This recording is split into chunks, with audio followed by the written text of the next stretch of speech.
My life be like, yeah. My life be like, yeah.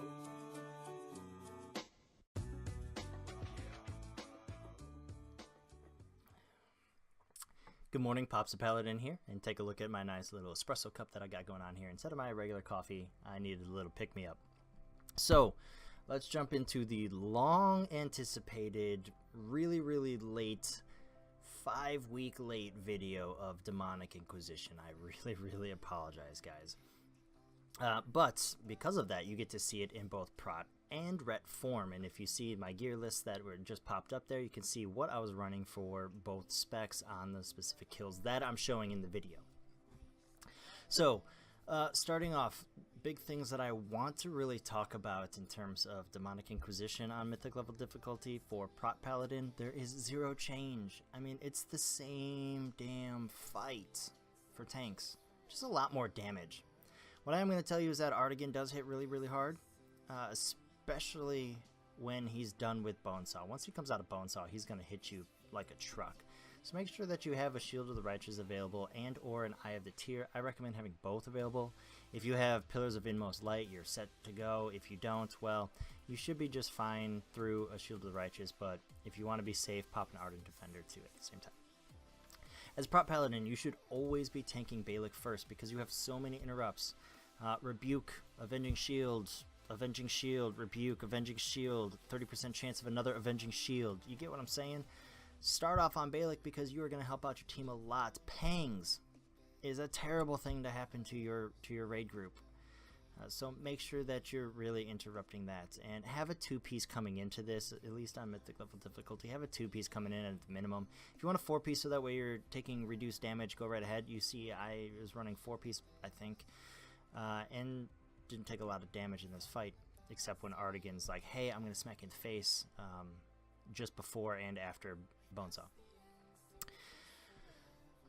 In positioning, so for positioning Artigan, you need to pull Artigan away from Balic because your Avenging Shield will bounce to him, and it is going to strike Balic all the time, and in the most inconvenient time where your other tank is downstairs and there is no taunt for you to save you from Artigan's Bonesaw. So you do need to pull him far enough away, but not too far away to where you're ruining everybody else's DPS if possible, if they're both not doing their abilities. But let's kind of switch gears now. All right, that's enough prodding because it's it really is the exact same fight on Heroic as it is in Mythic for tanks. For DPS, really the only thing that changes because we are melee is that we're going to get this thing of Echoing Anguish, and you really need to get Echoing Anguish out of the group, get it dispelled, and back into the group as fast as possible. That's going to apply stacks of Torment to you, and Torment as DPS is just awful because it's going to ruin your DPS parse. Now remember, I am a terrible Ret Paladin, but it's what my group wanted to happen, so I guess all for one and whatever. So, in terms of being a Ret Paladin on this fight, it is an AoE fight. I don't care what it looks like, it's an AoE fight. The only time when it's not is when you're facing Artigan and there aren't tormented fragments up. Other than that, it's always an AoE fight. It is not padding numbers to throw out Divine Storm all the time because these tiny little adds are super important to kill. But not only are they super important to kill, the bosses are also really important to kill too, because eventually there's just going to be so many abilities going out, and people are just going to be whittling off and dying slowly that you need to kill everything fast. So it's not padding numbers, it is DPSing. Now the only time in which it could be padding numbers is if you use Eye for an Eye and Vengeance in terms of a DPS base rotation. Cough, cough, I did that. But what this really does for you is when you get fixated by a tormented fragment and you pop Eye for an Eye, oh man, does that really help out your raid group because, you're taking lots of damage and you're doing damage. I don't know, but it's really awesome to do, so I recommend doing that, running those abilities. Like I said, I'm a pretty terrible Ret Paladin, so it is what it is.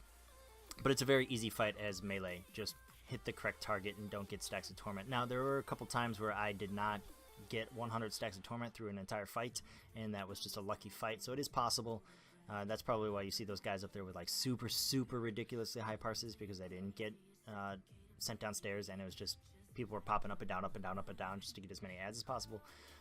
But you can do it without having 100 stacks of Torment as DPS.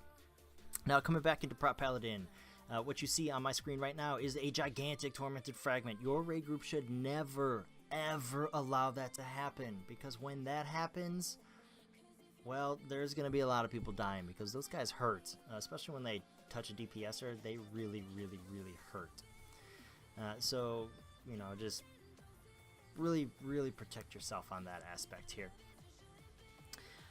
Lastly, when I go down to the prison or the cage or whatever it's called, and you're fighting this gigantic tormented soul, I always make sure I have a Cavalier for this instance right here, where you're trying to get back to Balik as quick as possible, or your other tank needs you to get back to Taunt Artigan really fast, so you need to reset to the other end of the room, or as you see on the screen now, a big purple blob is right where people land as they come out of that cage. Right there, that's where people come out. So having a Cavalier available gets you out of that garbage really fast, which will save you in the long run, because it slows you, and then you're taking increased damage, and then you die, and then people are like, well, it was your fault that we didn't beat this boss. Whereas if you see in our first kill, it was like 3 of us alive at the end. So I don't know whose fault it really is. Probably ranged. Anyways, but in terms of mythic level difficulty, the only thing that really changes is this Tormented Fragment BS that kind of gets in the way of everything. But really, it's just a good way to just kind of control in and out of being in the prison. It requires a lot of raid talking, which sometimes that doesn't happen. But you know, it really is a manageable fight. It's super easy, in my opinion, in terms of what goes on.